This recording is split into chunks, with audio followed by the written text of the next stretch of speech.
বর্তমান কল্পনার জগৎ থেকে বেরিয়ে এলো শুভ্র। ডায়েরির শেষ অংশ পাতাটুকু হাতের মুঠে শক্ত করে চেপে ধরে সে আপন মনে হেসে উঠল। তার ঠোঁটের কোণে ফুটে ওঠা সেই হাসিতে এক অদ্ভুত প্রশান্তি আর ভালোবাসা মাখানো। সে বিড়বিড় করে পড়ল, পাগলি একটা। শুভ্র আলমারির গোপন ড্রয়ার থেকে অতি যত্নে করা ডায়েরিটা বের করলো। শুভ্র যে ডায়েরিটা হৃদির সামনে পুড়েছিল সেটা আসল ছিল না। শুভ্র কাল রাতে ঠিক করে হৃদির মতো একই রকম একটা ডায়েরি জোগাড় করছে। সারা রাত জেগে সে হৃদির হাতের লেখা নকল করে ডায়েরির কিছু অংশ কপি করেছিল, যাতে ডায়েরিটা পড়ানোর সময় হৃদি দূর থেকে ধরতেও না পারে যে ওটা নকল। শুভ্র আসল ডায়েরিটার উপর পরম মমতা হাত বুলালো। ডায়েরির প্রতিটা ভাঁজে যেন হৃদির জমানো দীর্ঘশ্বাস আর ভালোবাসার ঘ্রাণ লেগে আছে। শুভ্র ডায়েরিটার দিকে নেশাতুর চোখে তাকিয়ে গভীর আবেগ নিয়ে বলল, আমি এই ডায়েরিটা কিভাবে পড়বো? তাই ডায়েরিটা পুড়ালে তো মনে হবে ডায়েরি পুড়েছে না, নিজেকে পুড়াচ্ছি। তোর প্রতিটি অক্ষরে যে আমার নাম লেখা হৃদি, তোকে পোড়ানোর সাধ্য যেমন আমার নেই, তোর দেওয়া এই অনুভূতিগুলো ছাই করার ক্ষমতাও নেই শুভ্রের। শুভ্র ডায়েরিটা আবার ড্রয়ারে একদম গভীরে লুকিয়ে রাখলো। সে জানে এই নিষ্ঠুর নাটকটা না করলে হৃদি এই পাগলামি এখন থামানো যাবে না। যদি সে প্রশ্রয় দেয় তবে হৃদি আরও পাগলামি শুরু করবে। আর হৃদি এই অবাধ্য প্রেম যদি লোকজন প্রকাশ পেয়ে যায় তবে সম্পর্কর যে জটিলতা তৈরি হবে তাতে শুভ্র হৃদিকে হারানোর ভয় সবচেয়ে বেশি। শুভ্র আয়নার সামনে গিয়ে দাঁড়ালো। তার পরনের শার্টের কলার এখনো কুঁচকে আছে, ঠিক যেখানটায় হৃদি তার অধিকার নিয়ে খামচে ধরেছিল। শুভ্র আয়নায় নিজের প্রতিচ্ছবির দিকে তাকিয়ে রহস্যময় হাসলো। তার চোখ বলছে, আর হৃদির চোখে যে আগুনের ফুলকি সে দেখেছে, সেই আগুন একদিন তাদের দুজনকে এক করবে। কিন্তু তার আগে এই বিরহ আর নিষ্ঠুরতার খেলা তাকে খেলতেই হবে। হৃদি রুমে এসে বিছানায় ধপ করে বসে পড়ল।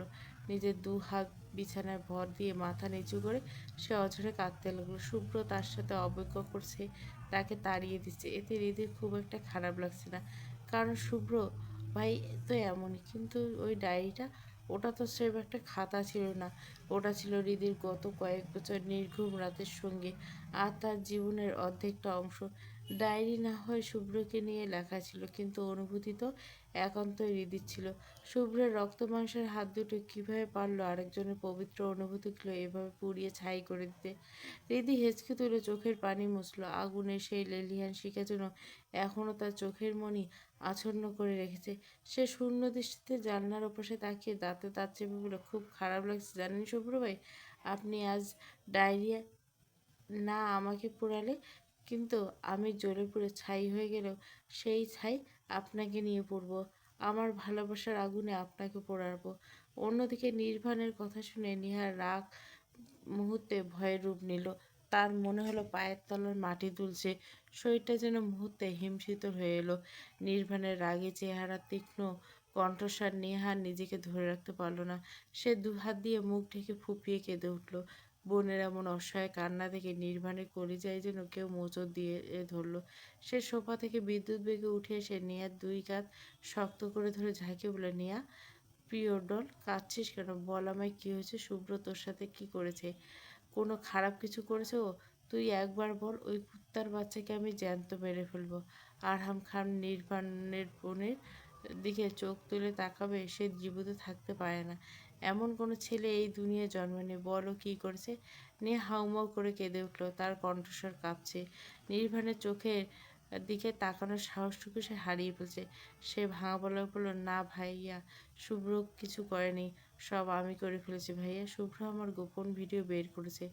নির্বাণ যেন কথাটা আর মানে বুঝতে গিয়ে কিছুটা সময় লাগলো।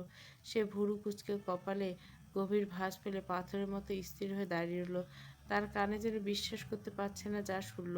সে অন্তত গম্ভীর গলায় জিজ্ঞাসা করলো, গোপন ভিডিও মানে কি সে বলছিস? সব নেহা ক্লিয়ার কর। নেহা মাথা নিচু করে কান্না ভেজা কণ্ঠে পুরো কাহিনী বলতে শুরু করলো। ফ্ল্যাশব্যাক।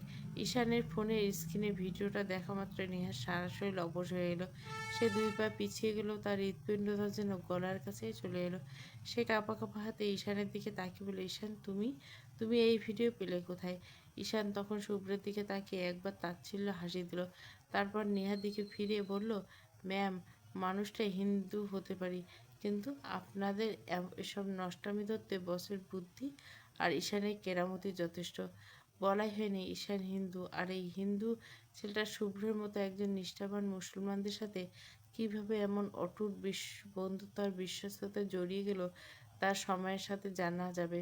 ঈশানের কথা শুনে নেহা মরিয়া হয়ে শুভ্রের দিকে তাকালো। সে কান্নায় ভেঙে পড়ে বলল, বিশ্বাস করো শুভ্র, আমি এটা ইচ্ছে করে করিনি। আসলে একটা পার্টি ছিল, ও আমার ফ্রেন্ড ফারহান। সেদিন আমরা দুজনে অনেক বেশি ড্রিঙ্ক করে ফেলেছিলাম। তা আমাদের মধ্যে কী হয়ে গিয়েছিল আমরা নিজেরাও জানি না। শুভ্রের চোখে তখনও কোনো মায়া ছিল না, ছিল কেবল চরম অবজ্ঞা। সে পকেট থেকে হাত দিয়ে খুব নিষ্ক্রিয় গলায় বলল, আমার বিশ্বাস তোমাকে কি যায় আসে নেহা, আই ডোন্ট কেয়ার। কিন্তু তোমার কি নিজের রুচি বলে কিছু নেই? এই সস্তায় ক্যারেক্টার নিয়ে ভাবলে কি করে যে তোমার মতো একটা মেয়েকে আমি বিয়ে করব? না মানে, আমার কি ভাতের অভাব নাকি বাড়ির অভাব যে তোমাকে বিয়ে করতে হবে? নেহা তখন তার শেষ অস্ত্রটা সারল। সে চোখে রুখে দাঁড়িয়ে হুমকি দিয়ে বলল, কিন্তু তুমি যে আমাকে বিয়ে না করলে তোমাদের পরিবার রাস্তায় নামবে। ভুলে যেও না, your family will be the stage. শুভ্রের ঠোঁটের কোণে তখন সেই চেনা বিষাক্ত আর বাঁকা হাসিটা ফুটে উঠল। সে এক পা এগিয়ে গিয়ে খুব শান্ত কিন্তু ধারালো গলায় বলল, আর আমরা রাস্তায় নামলে তোমাদের পরিবার সবার সম্মান ধুলোয় মিশে যাবে Neha. Just think about it. আমরা না হয় রাস্তার কোনো এক কোনায় মাথা গুঁজে থাকতে পারবো, কিন্তু তোমার ফ্যামিলির কপালে তো জুতোর বাড়ি ছাড়া আর কিছুই জুটবে না। That you will be a real disaster. নিয়ে ভুরু কুচকে আতঙ্কে অস্থির হয়ে বলল, মানে কি বলতে চাইছো, ক্লিয়ারলি বলো। ঈশান তখন শয়তানি হাসি দিয়ে ফোনের স্ক্রিনটা নেহার চোখের সামনে ধরে আরও একটু উঁচিয়ে বলল, তারপর বাঁকাস্বর বলল, মানে খুব সহজ ম্যাম। আপনার আর আপনার ওই ফুলের মতো পবিত্র ফ্রেন্ড ফারহানের ন্যাংটা মানে থুক্কু।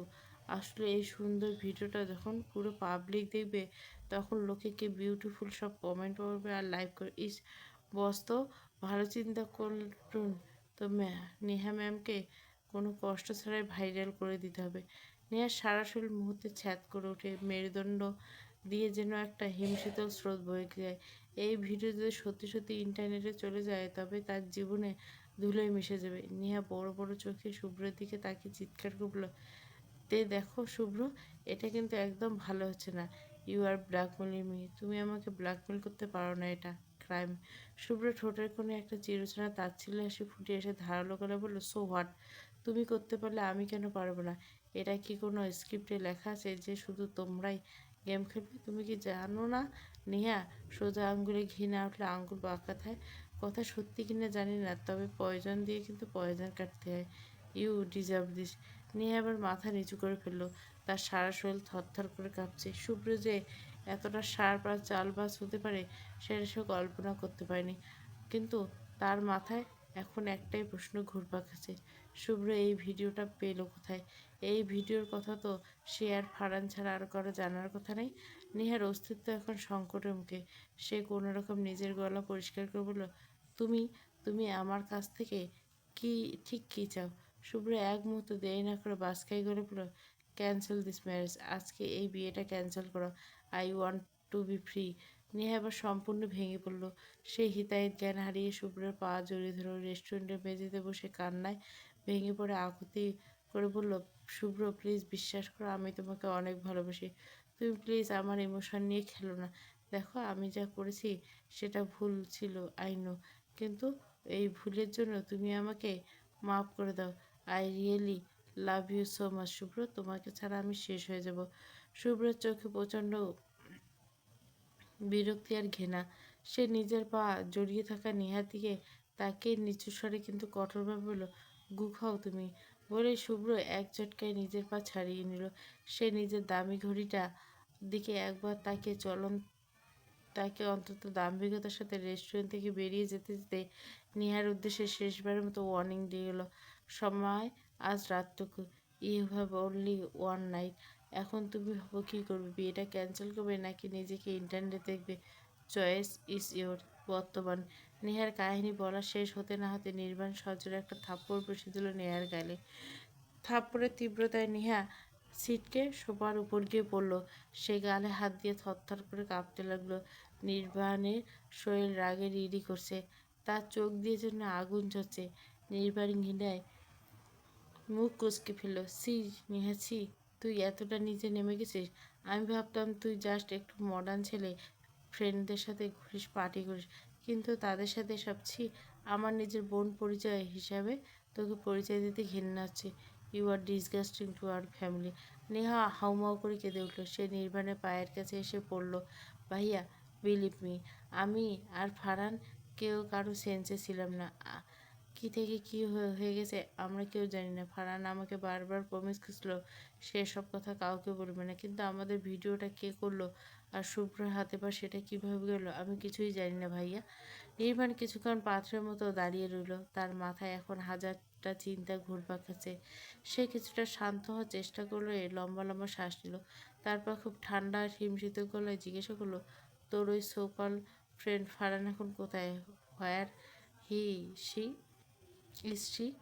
নেহা মাথা নিচু করে ভাঙা গলায় উত্তর দিল, আমি ওর কোনো খোঁজ পাচ্ছি না ভাইয়া। ওর ফোন, সোশ্যাল মিডিয়া সব বন্ধ। নির্বাণ ঠোঁটের কোণে একটা বিষাক্ত আর বাঁকা হাসি ফুটিয়ে তুলল, যার চোখের মনে এখনো শিকারি বাঘের মতো জ্বলছে।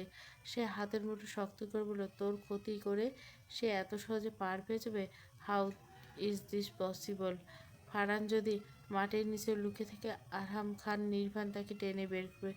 ডোন্ট ওয়ারি নেহা, ওই ফারহানকে আগে আমি দেখে নেব, তারপর আসবো শুভ্রর কাছে। ও তোকে ব্ল্যাকমেল করার সাহস দেখেছে। I will make him pay for this. বিকেলবেলা ঈশান বাইক চালিয়ে সোজা শুভ্রদের বাড়ির সামনে এসে দাঁড়ালো। শুভ্রর বাড়ির সামনে বাইকটা থামিয়ে হেলমেটটা খুলতে উপরতলা ব্যালকনি থেকে নজর পড়ল শুভ্রর। ঈশানকে এতদিন পর বাড়িতে আসতে থেকে শুভ্রার চোখে মুখে খুশির ঝিলিক খেলে গেল, তবে সেই খুশিতে মিশে ছিল পাহাড় সমান দুষ্টুমি। সে ঠোঁটের কোণে একটা বাঁকা হাসি ফুটিয়ে দ্রুত নিচের রুম থেকে বেরিয়ে গেল। ঈশান বাড়ির ভেতরে পা রাখতে দেখলো সোফায় বসে আছে ইকবাল হোসেন আর সোহান চৌধুরী, খুব মনোযোগ এবং গম্ভীর কোনো আলোচনায় মগ্ন। ঈশানকে দেখা মাত্র সোহান চৌধুরীর কপালে ভাঁজ পড়ল, মুখটা হয়ে গেল মেঘলা দিনের মতো থমথমে। ঈশান তার মনের অবস্থা আজ করতে পেরে সৌজন্যের খাতিরে বলল, আঙ্কেল কেমন আছেন? সোহান চৌধুরী নিউজ পেপার থেকে চোখ না সরিয়ে খুব নির্লিপ্ত হলে বলল, ভালো, তুমি? জি আঙ্কেল, ভালো। ঈশান আর কথা বলল না। সে জানে এই বাড়িতে তার উপস্থিতি সোহান চৌধুরীর কাছে খুব একটা সূক্ষ্ম নয়, কারণ ঈশান হিন্দু আর সোহান চৌধুরী কোনোভাবে মানতে পারে না যে তার ছেলে একজন হিন্দু ছেলের সাথে ছায়ার মতো লেগে থাকবে। ঈশান তাই যথাসম্ভব তাকে এড়িয়ে সিঁড়ি দিয়ে উপরে উঠতে লাগলো। ঈশান শুভ্র রুমের দিকে সপাটে হেঁটে যাচ্ছিল। হঠাৎ পায়ের নিচে কিছু যেন একটা প্রচণ্ড পিচ্ছিল কিছু লাগলো। কিছু বুঝে ওঠার আগে ধপাস মেঝের মাঝে আছাড় খেয়ে ছিটকে পড়ল। কোমর আর পিঠে প্রচণ্ড চোট পেয়ে তার মুখ দিয়ে আর্তনাদ বেরিয়ে গেল। মা গো! যন্ত্রণায় কোঁকড়াতে কোঁকড়াতে ঈশান নিজের জুতোর দিকে তাকালো, দেখলো দুটো কলার খোসা থেতলে তার জুতোর তলায় লেগেছে। সে হতভম্ব হয়ে ভাবছে, এই দোতলার করিডোরে কলার খোসা কোত্থেকে এলো? তারপর পাশের দোতলা আড়াল থেকে এক চিলতে খিলখিল হাসির শব্দ ভেসে উঠল। ঈশান হাড় ঘুরিয়ে দেখলো দেওয়ালের আড়াল থেকে শুভ্রা তার মাথাটা বের করে দাঁত বের করে হাসছে। কলার খোসার রহস্য বুঝতে পেরে ঈশান আর এক মুহূর্ত লাগলো না। শুভ্রা নিজের হাত দিয়ে মুখ চেপে হাসি থামানোর বৃথা চেষ্টা করে ভুঁড়ি নাড়িয়ে বসলো। ইস, খুব বেশি ব্যথা লেগেছে বুঝি ঈশান ভাইয়া? খুব মায়া লাগছে আমার। ঈশান কোনো মতে মেঝে থেকে উঠে দাঁড়িয়ে পাজা ঝাড়ল, তারপর এক পা লাফে গিয়ে শুভ্রর কানটা সজোরে মুড়ে ধরে দাঁতে দাঁত চেপে বলল, আমি তো জানি কাজটা তুমি করছো। আচ্ছা শুভ্রা, আমার সাথে তোমার কোন জন্মের শত্রুতা শুনি? তোমাদের বাড়ি আসলে কেন আমার সাথে একটা না একটা শয়তানি করো তুমি? শুভ্রা ব্যথায় কুকিয়ে উঠে গাল ফুলে বলল, আহ লাগছে তো, ছাড়ো ঈশান ভাইয়া। আর শুনুন, আপনার সাথে দুষ্টুমি করতে আমার জাস্ট ফাটাফাটি লাগে। আমরা খুব ভালো একটা আপনাকে পচাতে। ঈশান কানটা আরও ঘুরিয়ে দিয়ে বলল, তাই? এই বাদরামি আর কতদিন চলবে? এখন যে বড় হচ্ছ, এইটুকু কাণ্ডজ্ঞান কি মাথায় ঢোকে না তোমার? শুভ্রা নিজেকে ছাড়াতে ছাড়াতে ঘাত ধারা বলল, না ঢোকে না। এখন দুষ্টুমি করছি, যতদিন জান আছে ততদিন করেই যাব, তাতে কার কি? তাই তুমি আমার সাথে যা খুশি করবে আর আমি মূর্তি হয়ে দাঁড়িয়ে দেখবো? শোনো শুভ্রা, বড় হয়েছো, এখন এসব বাচ্চামো অন্তত আমার সাথে করা বন্ধ করো বলে ঈশান কান ছেড়ে দিল। শুভ্রা এবার নিজের কান ডলতে ডলতে চোখের মনি নাচিয়ে তর্জনী উঁচিয়ে বলল, এই যে নাকের নিচে যে বাতাসটা আসে, সেই বাতাস বন্ধ হওয়ার আগে এই শুভ্রা চৌধুরী কখনো আপনার পিছু ছাড়বে না। ছায়ার মতো পিছিয়ে লেগে থাকবে, ভূতের মতো ঘাড়ে চেপে বসে থাকবে। কথাগুলো মনে রেখে ঈশান ভাইয়া বলে শুভ্রা একটা মুখভঙ্গি করে কোমর না দুলিয়ে চলে গেল, যেন কোনো সিনেমার নামী নায়িকা স্টেজ থেকে বিদায় নিচ্ছে। ঈশান শুভ্রা যাওয়ার পথে তাকে ঠোঁট গোল করে একটা লম্বা নিঃশ্বাস নিল। এই মেয়ের তেজ আর পাগলামি যেন দিন দিন বেড়েই চলছে। ঈশান নিজে সামনে নিয়ে সোজা শুভ্রের রুমের দরজার সামনে এসে দাঁড়ালো। দরজায় আলতো করে টোকাতেই বলে, বস আসবো? ভেতর থেকে শুভ্র সেই গম্ভীর আর পাথরের কণ্ঠস্বর ভেসে হলো, না, বাইরে থাকো। যখন ভাইয়া বলে ডাকতে পারবে তখন ভেতরে এসো। ঈশান থতমত হয়ে গেল। বসের মেজাজ আজ ভালো ঠেকছে না। তবে সে তার পারমিশন নেওয়ার প্রয়োজন মনে করল না। না, জানতো শুভ্রের এই রাগ সাময়িক। সে সোজা রুমে ঢুকে দেখলো শুভ্র ল্যাপটপে গভীর মনোযোগ দিয়ে কিছু একটা করছে। স্ক্রিনে আলোয় শুভ্রের চোয়াল আছড়ে পড়ছে, সেখানে এক অদ্ভুত কাঠিন্য। শুভ্র ল্যাপটপ থেকে চোখ না সরিয়ে আর চোখে ঈশানের দিকে একবার তাকালো। তারপর কিবোর্ডে আঙুল চালাতে চালাতে বলল, বসো। ঈশান সোফায় আরাম করে বসে সিরিয়াস গলা কাজের কথা শুরু করলো। বস, আমি সব ডাটা চেক করছি, এভরিথিং ইজ পারফেক্ট।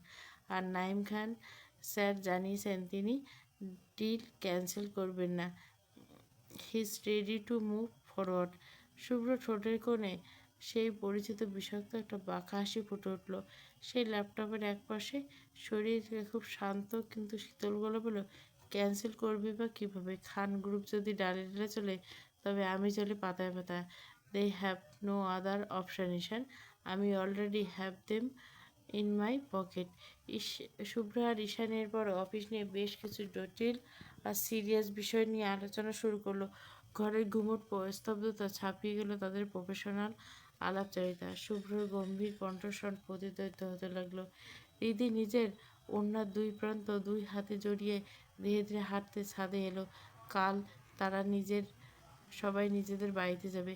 এই কথাটা মনে পড়তে তার বুকের ভেতরটা কেমন হাহাকার করে উঠল। এই বাড়ির এই পরিবেশ আর বিশেষ করে শুভ্র ভাইয়ের অস্তিত্ব থেকে দূরে যাওয়াটা যেন তার কাছে মৃত্যুর সমান। সে ছাদের গিলটা শক্ত করে ধরে দাঁড়িয়েছে। বিকালের হিমেল বাতাসে তার অবাধ্য চুলগুলো অবিরত মুখে এসে আশ্রয় পড়ছে। দিদির নিষ্পাপ আর বিষণ্ণ দৃষ্টি আকাশের এক কোণে স্থির হয়ে রইল।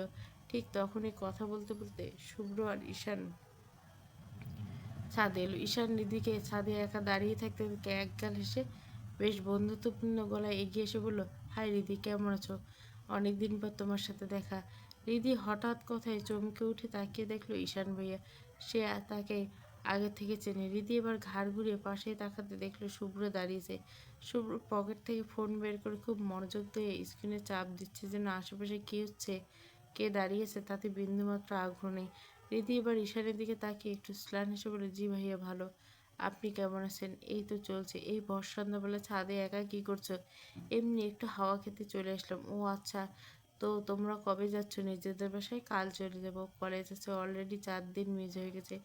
রিদির এই কথা শেষ না হতে শুভ্র ফোন থেকে মুখ তুলল। সে চোখে চোখে অত্যন্ত তীক্ষ্ণ আর রহস্যময় দৃষ্টিতে রিদির দিকে তাকিয়ে প্রশ্ন করলো, শুনলাম তোদের কলেজে নাকি নিউ প্রফেসর আছে, do you know him? Riddhi এবার জেদ করে মুখ বাঁকিয়ে জবাব দিল। তার কণ্ঠে তখন অভিমানের সুর, তাতে কি? নিউ প্রফেসর আসুক কিংবা উগান্ডার প্রধানমন্ত্রী আসুক, তাতে আপনার কি? আপনার ওসব নিয়ে মাথা ঘামানোর বিন্দুমাত্র দরকার নেই। রিদির এমন তেড়া কথা শুনে শুভ্র হাতের ফোনটা ধীরে সুস্থে পকেটে রাখলো। তারপর দুই হাত পকেটে ঢুকিয়ে দিয়ে রিদির আপাত মস্তক একবার পরখ করে নিল। তার চোখে মুখে এখন গভীর গাম্ভীর্য। সে কিছুটা তাচ্ছিল্য সুরে বলল, বাহ, তোর মুখ তো দেখি রোবটের থেকেও স্পিড। তা এত কথা বলিস কীভাবে রে তুই? মাঝে মধ্যে মনে হয় তোর গলার কোনো পাওয়ারফুল ইঞ্জিন লাগানো আছে। রিদি এবার যেন হাউমাউ করে জ্বলে উঠল। অভিমানে তার বুকটা ধক করেছে। সে কয়েক পা এগিয়ে গিয়ে সরাসরি শুভ্রর একদম সামনে গিয়ে দাঁড়ালো। শুভ্রর চোখে গভীরে চোখ রেখে নিজের ঠোঁট ফুলিয়ে আঙুল দিয়ে দেখিয়ে দিয়ে জেদের সাথে বলে, এই যে দেখছেন, এই ঠোঁট আর এই জিভ নাড়িয়ে নাড়িয়ে কথা বলি, দেখছেন? নাকি কাছে এসে বুঝিয়ে দিতে হবে কিভাবে কথা বলি? আই থিঙ্ক আপনার ব্রেনটা একটু স্লো কাজ করছে শুভ্র ভাই। হৃদির এই দুঃসাহস আর চোখের আগুনের তেজ দেখে শুভ্র মুহূর্তের জন্য থমকে গেল। মেয়েটা যে এখনো রাগে অভিমানে হৃদয়ের জ্ঞান হারিয়েছে সেটা শুভ্র স্পষ্ট বুঝতে পারল। সে এক পা পিছিয়ে গিয়ে ঘাড় বাঁকিয়ে অন্তত নিষ্ক্রিয় গলায় বলল, তোর সাথে কথা বলা আর পাবনা পাগলদের গণিত বোঝানো একই কথা। Just disgusting. I have no time for this nonsense. বলে শুভ্র আর এক সেকেন্ড সেখানে দাঁড়ানো না, গট গট করে ছাদ থেকে নেমে গেল। রীতি পাথরের মতো দাঁড়িয়ে তার চলে যাওয়ার পথের দিকে তাকিয়ে রইল। তার চোখ দিয়ে তখন যেন আগুনে ফুলকি বেরোচ্ছে। সে দাঁতে দাঁত চেপে অভিমানে মনে মনে বলল, হ্যাঁ, আমি একটা বিরক্তিকর অসহ্যকর মেয়ে। দরকার পড়লে আরও অসহ্য হব, তাতে আপনার কি? পরদিন সকালবেলা চৌধুরী বাড়িটা যেন হঠাৎ করে নিঝুম হয়ে গেল। মিহি পাখিরা চলে গেছে, আত্মীয় স্বজন বিদায় নিয়েছে। বাড়ি ভর্তি যে শোরগোলটা ছিল সেখানে এখন আগে অদ্ভুত নিস্তব্ধতা। রিদিরা রেডি হয়েছে, একটু পরে চলে যাবে। যাবার আগে শুভ্রকে একবার বলে যাওয়া তার কাছে স্রেফ এটা কর্তব্য। রিদি একদম রেডি হয়ে শুভ্রর রুমের সামনে এসে দাঁড়ালো। সে দরজায় নক করলো। আসবো? ভেতর থেকে শুভ্রর সেই গম্ভীর কণ্ঠস্বর ভেসে এলো, আয়। রিদি ধীর পায়ে রুমে প্রবেশ করলো। রুমে প্রবেশ করতে তার পা দুটি যেন মেঝেতে থেমে গেল। আয়নার সামনে দাঁড়িয়ে শুভ্র কালো কুচকুচে একটা শার্ট পরেছে। সে শার্টের হাতা দুটো তার বলিষ্ঠ হাতের উপরে দিকে ভাঁজ পড়ছে। রিদির মনে একটাই প্রশ্ন খেলো। সে সবসময় শুভ্রকে কালো আর সাদা এই দুই রঙের শার্ট পরতে দেখেছে। কালো টি শার্ট কালো প্যান্ট, নয়তো সাদা টি শার্ট সাদা প্যান্ট। এই দুই রঙের বাইরে শুভ্রকে সে কখনোই কিছু পরতে দেখেনি। হৃদির মনে এই প্রশ্নটা উঁকি দিল। পরক্ষণে সে শুভ্রের দিকে তাকিয়ে সব ভুলে গেল। শুভ্রের সেই শ্যামবর্ণ গায়ের রং কালো শার্টের অন্ধকার সাথে মিলে এক বিধ্বংসী সৌন্দর্য সৃষ্টি করছে। শুভ্রের সে ধারালো পৌরুষ আর ত্বকের শ্যামলা ত্বকের আভা হৃদির চোখের পলক আটকে দিল। শুভ্র তীক্ষ্ণ চোয়াল আর হালকা দাড়ি ঘেরা মুখমণ্ডলে কালো রংটা এতটাই মোহনীয় লাগছে যে হৃদির কথা বলতে ভুলে গেছে। সে মন্ত্রমুগ্ধের মতো তাকিয়ে রইল। এই পুরুষটার উপর যতই অভিমান করে থাকুক, কিন্তু লোকটার সামনে থাকলে সে দুর্বল হয়ে পড়ে। শুভ্র শার্টের হাতে ফোল্ড করে দামি ঘড়িটা কবজিতে পরতে পরতে আয়নার দিকে দেখালো। রীতি তার দিকে স্তব্ধ হয়ে চেয়ে আছে। শুভ্র আয়নার প্রতিবিম্বকে তাকে খুব নির্লিপ্ত করে বলে, চলে যাচ্ছিস? রিদির ঘোর কাটলো। সে কোনো মতে নিজেকে সামলে নিয়ে ছোট করে বলে, এটাই বলতে এসেছিলাম।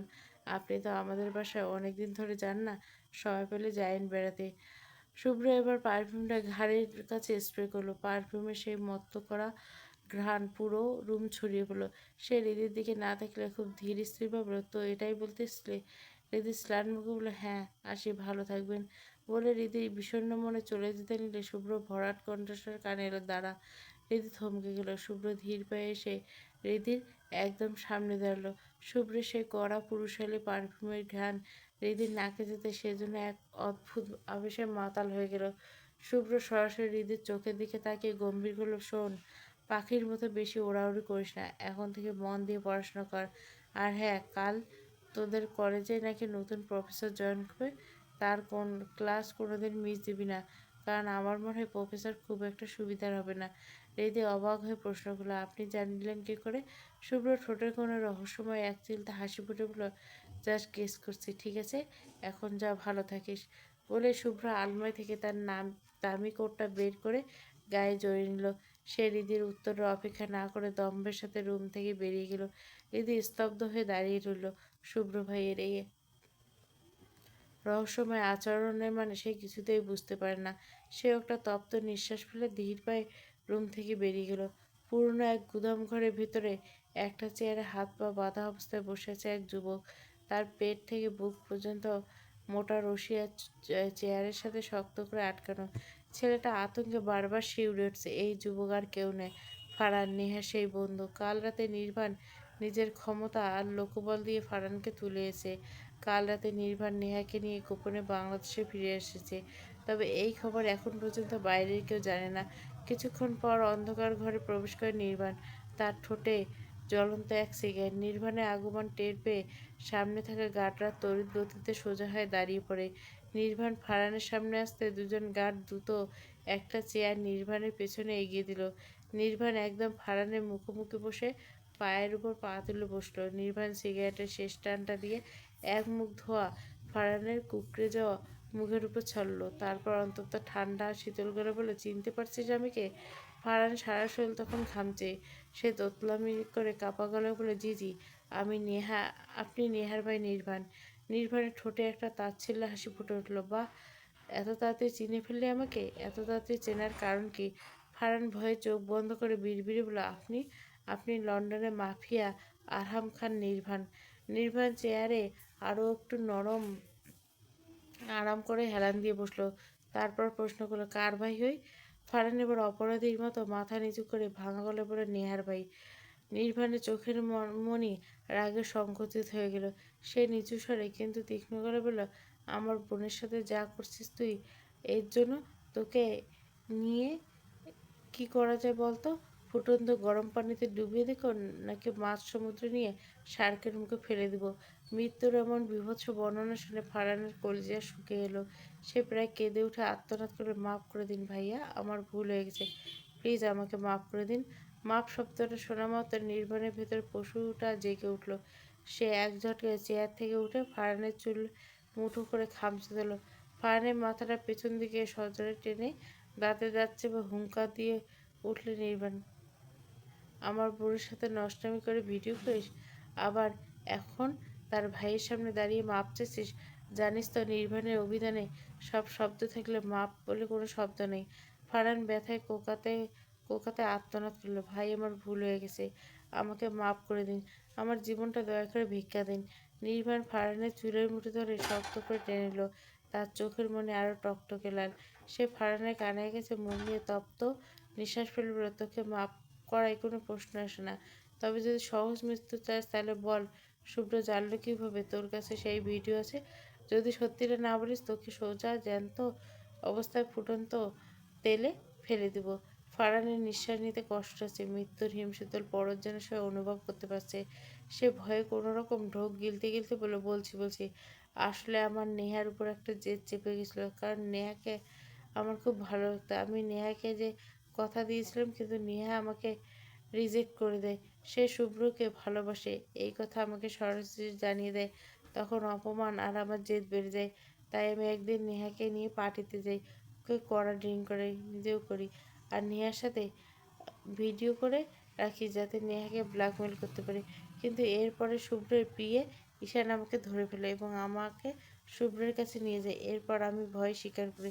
তারা আমাকে জানের ভয় দেখিয়ে ভিডিওটা আমার কাছ থেকে কেড়ে নেয়।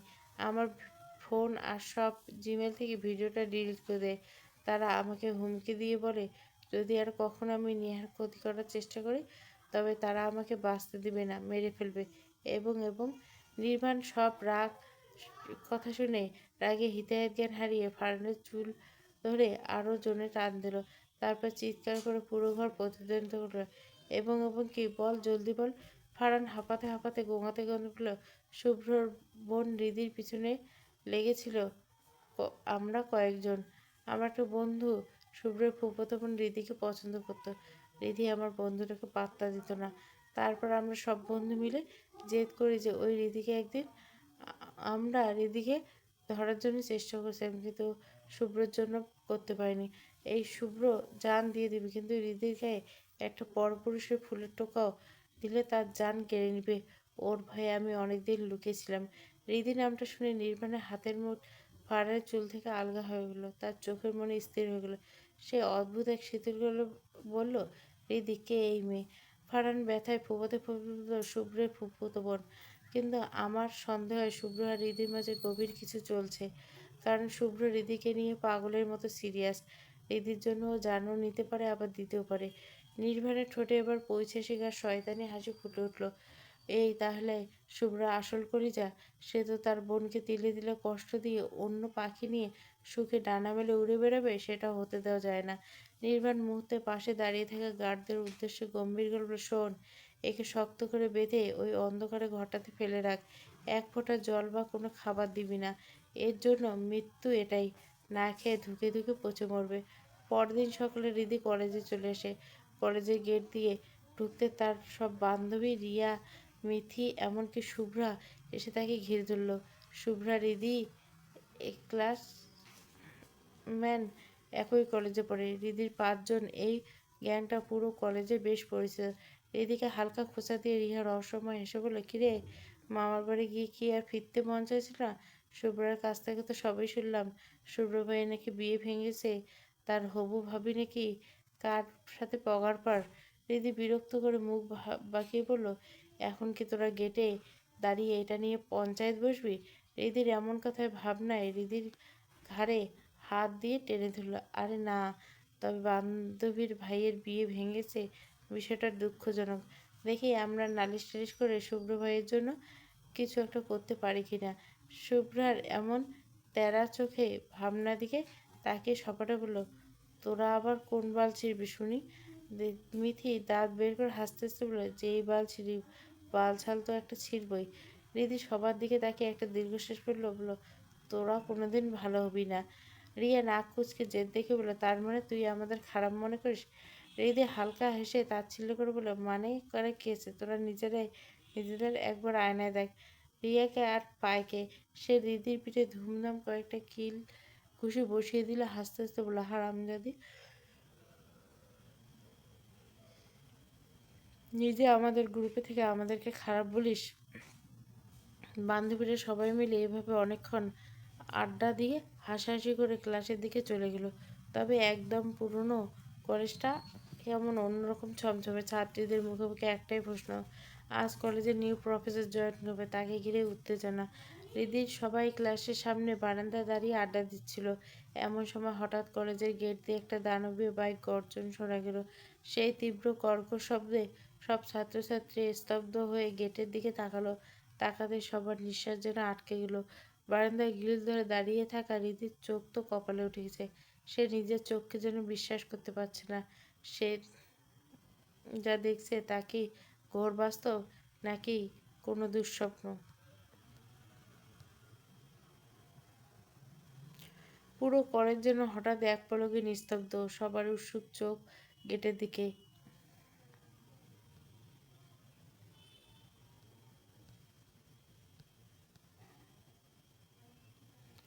সেখানে একটা দানবীয় বাইক গর্জন করে এগিয়ে আসছে। বাইকের উপর বসা সুদর্শন পুরুষটিকে দেখে মনে হচ্ছে কোনো সিনেমার ফ্রেম থেকে উঠে এসে নায়ক। পরনে ধবধবে সাদা শার্ট, যার হাতাগুলো কনুই পর্যন্ত নিখুঁতভাবে ভাঁজ করা, বাঁ হাতে ব্যান্ডেড ঘড়ি আর চোখে কালো সানগ্লাস। এক কথায় এইটুকুতে পুরুষটা মেয়েদের হার্টবিট বাড়িয়ে দেওয়ার জন্য যথেষ্ট ছিল। এই পুরুষ আর কেউ নয়, স্বয়ং সাইফান শুভ্র চৌধুরী। শুভ্রর এই বেশে দেখে রিদি জাস্ট হা হয়ে গেল। সে কল্পনাও করতে পারেনি সে আজ এই সময় শুভ্রকে সে কলেজে দেখতে পাবে। শুভ্র বাইক চালিয়ে নির্দিষ্ট জায়গায় পার্ক করলো, তারপর হেলমেটটা হাতে নিয়ে গট গট করে সোজা অফিস কক্ষের দিকে চলে গেল। হৃদির মাথাটায় তখন হাজারটা চিন্তা ঘুরপাক খাচ্ছিল। হঠাৎ শুভ্র কেন কলেজে এলো? হৃদির ভাবনার মাঝে রিয়া পাশ থেকে ফিসফিস বলল, বাপরে, কী রে শুভ্র ভাই আমাদের কলেজে হঠাৎ কী মনে করে উলি? পাশ থেকে মিথি মুগ্ধ নয়নে তাকে দীর্ঘশ্বাস, যাই বলিস, শুভ্র ভাইকে আমি যতবারে দেখি ততবারই নতুন করে ক্রাশ খাই। আল্লাহ এই পুরুষটাকে এত নিখুঁত করে কেন বানিয়েছে? যে নারী একে পাবে সে সত্যি ভাগ্যবতী। কথাটা যেন তপ্ত সীসার মতো বিঁধল রীতিকে। বুকের ভেতরটা জ্বলে উঠল ঈষৎ আগুনে। সে আর দমাতে পারল না। হৃদায়ত জ্ঞান হারিয়ে মিতির উদ্দেশ্যে রীতি তর্জনী উঠিয়ে চিৎকার করলো, আরেকবার আমার শুভ্র ভাইয়ের দিকে ওভাবে তাকালে তোর চোখ টেনে আমি কাক মামুর কাছে ধরিয়ে দেব বলে দিলাম। কথাটা বলে রিদি নিজের জিহ্বায় কামড় দিল। কি বলতে গিয়ে কি বলে ফেলেছে। রিদির এই আকস্মিক চিৎকার শুনে শুভ্রা, রিয়া, মিথি আর ভাবনা আহ, সবাই থমকে গিয়ে ভুরু কুঁচকাল। রিদি নিজের অস্বস্তি কাটাতে কাটাতে আমতা করে সবার উদ্দেশ্যে বলল, ইয়ে মানে আমি বলেছিলাম শুভ্র ভাই তো ভাই হয়, তাই পেডিক প্রোটেক্টেড হয়ে গিয়েছিলাম। বাকিটুকু বলার সুযোগ পেল না। রিয়া বাঁকা হাসি টিপ্নি কেটে বলল, ভাই হলে তুই মিথির কথা শুনে এত ক্ষেপে গেলি কেন? তোর ব্যবহার কিন্তু মোটেও সুবিধার হচ্ছে না। তুই কি শুভ্র ভাইয়ের প্রেমে টেমে আগে থেকে হাবুডুবু খাচ্ছিস? রীতি যেন ধরা পড়ে গেল এমন একটা অবস্থায়, তার বুকের ভিতরটা দুরু করছে। তবু কোনোরকমে নিজেকে সামনে নিয়ে আড়ষ্ট গলা বলল, তোরা যা মনে আসে মুখে তাই বলিস। দূর বলে, রিদি, দ্রুত পায়ে ক্লাসে চলে আসলো, কিন্তু তার মনের ভেতর হাজারটা প্রশ্ন। শুভ্র কেন কলেজে? শুভ্র সেই রহস্যময় হাসির মানে কি তবে এটাই? অনেকক্ষণ পর ক্লাসে প্রবেশ করলেন প্রিন্সিপাল স্যার, আর ঠিক পেছনে গট গট করে হেঁটে আসলেন শুভ্র। শুভ্রকে দেখা মাত্র যেন নিজের অজান্তে স্প্রিংয়ের মতো দাঁড়িয়ে গেল। বাকি ছাত্রীরা সমান তালে যার যার জায়গায় উঠে দাঁড়ালো। প্রিন্সিপাল স্যার গম্ভীর মুখে সকল ছাত্রীদের উদ্দেশ্যে বললেন, প্রিয় ছাত্রছাত্রীরা, তোমাদের বলেছিলাম আজ আমাদের কলেজে নিউ প্রফেসর আসবেন। তো এই হচ্ছে আমাদের প্রফেসর সাইফান শুভ্র চৌধুরী। এখন থেকে শুভ্র তোমাদের ক্লাস করাবেন। তবে একটা বিশেষ সতর্কতা, শুভ্র কিন্তু বেশি কথা বলা, বেয়াদবি আর দুষ্টুমি একদম পছন্দ করে না। তাই তোমরা স্যারকে কখনো বিরক্ত করবে না। পড়ার বিষয় ছাড়া অন্য কোনো বিষয়ে কোনো কথা বলবে না স্যারের সাথে। যদি আমি শুনেছি যে তোমরা শুভ্রকে বিরক্ত করছো, তাহলে তোমাদের শাস্তি দিতে আমি পিছপা হব না। কথাটা শোনা মাত্র হৃদির মাথায় যেন আকাশ ভেঙে পড়ল। বিস্ময় আর অবিশ্বাসে তার চোখগুলো বড় বড় হয়ে গেল। সে কি সত্যি শুনল যে শুভ্র তাদের প্রফেসর? সত্যি শুনল নাকি ভুল? কিন্তু কানও ভুল হতে পারে, চোখও ভুল দেখতে পারে। নিজের চোখের সামনে শুভ্র সামনে দাঁড়িয়েছে। শুভ্র সেই তীক্ষ্ণ দৃষ্টি তখনও পুরো ক্লাসের উপর একবার ঘুরে এসে স্থির হলো ঠিক হৃদির চোখের উপর। শুভ্র ঠোঁটের কোণে সেই অচেনা বিষাক্ত আর বাঁকা হাসিটা এখন আর স্পষ্ট। হৃদির মনে পড়ে গেল কাল বিকালে সেই কথাটা, প্রফেসরটা খুব বেশি সুবিধার হবে না। শুভ্র সানগ্লাসটা খুলে শার্টের কলারের সাথে ঝুলিয়ে নিল, তারপর ডাস্টারে হাতে নিয়ে অন্তত গম্ভীর ও ভারী গলায় বলল, সিট ডাউন এভরিওয়ান। হৃদির জন্য কাঠের পুতুলের মতো নিজের বেঞ্চে বসে পড়ল। তার মনে হচ্ছিল পায়ের তলার মাটি এখনো দুলছে। শুভ্র ভাই, এখন স্যার তার প্রফেসর ভাবতে হৃদির গলার কাছে একটা দলা পাকিয়ে এলো। প্রিন্সিপাল স্যার তার বক্তব্যগুলি দিয়ে চলে গেলেন। প্রিন্সিপাল স্যার চলে যাওয়ার পর পুরো ক্লাসে এক অদ্ভুত স্তব্ধতা নেমে এলো। কিন্তু সেই নিস্তব্ধতার নিচে বইছে ফিসফিসানের ঢেউ। ছাত্রীরা নিজেদের মধ্যে কানাকানি শুরু করেছে। একজন বলছে, প্রফেসর এত হ্যান্ডসাম হবে জানলে আজ পাল্লায় দিয়ে সেজে আসতাম। পাশ থেকে আরেকজন দম্ভের সাথে বলছে, তুই দেখিস আমি এই স্যারকে পটিয়ে ছাড়বো।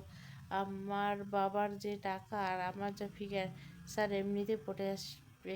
এসব কানাঘুষার মাঝে শুভ্র ক্লাসের মাঝখানে এসে দাঁড়ালো। তার ব্যক্তিত্বের ভারে চারপাশটা যেন আরো গুমোট হয়ে গেল। শুভ্র গম্ভীর আর তীক্ষ্ণ গলায় সবার উদ্দেশ্যে বলল, এভরিওয়ান, অ্যাটেনশন এভরিওয়ান, আমি শুভ্র চৌধুরী। আজ থেকে তোমাদের প্রফেসর হিসেবে আমি ক্লাস নেব। তোমাদের প্রিন্সিপাল হয়তো অলরেডি আমার নিয়মকানুন সম্পর্কে একটা ধারণা দিয়েছে। আমি ক্লাসে ডিসিপ্লিন আর প্রফেশনালিজম ব্যাপারে জিরো টলারেন্স নীতিতে বিশ্বাসী। তাই শুরুতে আমি সবার সাথে একটু পরিচিত হতে চাই। শুভ্র একে একে সবার নাম জিজ্ঞাসা করলো। মেয়েরা তো নাম বলার সময় স্টাইলের ঢঙের বন্যা বয়ে দিচ্ছে। কেউ চুলে হাত দিচ্ছে, কেউ বা চোখের পাপড়ি নাচাচ্ছে। কিন্তু শুভ্রের পাথরের চাহনির কোনো পরিবর্তন নেই। তার চোখে শুধু তথ্য সংগ্রহ করছে, কোনো আবেগ নেই। ধীরে ধীরে শুভ্র নিজের বোন শুভ্রার বেঞ্চের সামনে দাঁড়ায়।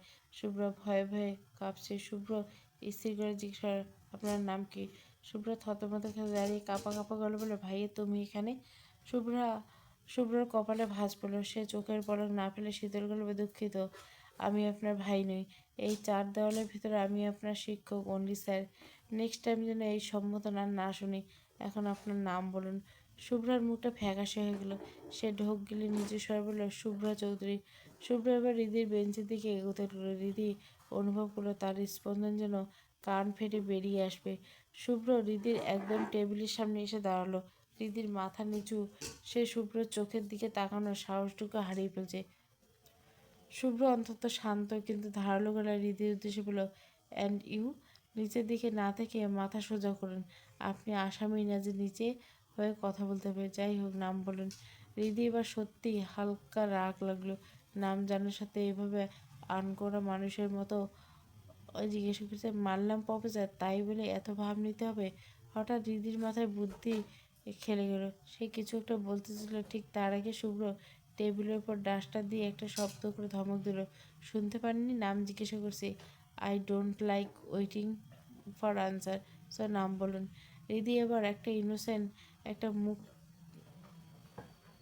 করে দপ করে দাঁড়িয়ে পড়লো। তারপর ক্লাসের সবার সামনে গম্ভীর মুখে বলল, জি স্যার, আমার নাম জয়িনা সুন্দরী। কথাটা শোনা মাত্র পুরো ক্লাস যেন হাসির বোমা ফাটলো। রিদির বান্ধবীরা তার মুখ চেপে হাসতে হাসতে বেঞ্চের উপর লুটিয়ে পড়া অবস্থা। শুভ্রর কপালে আবার রাগের রেখা ফুটে উঠল।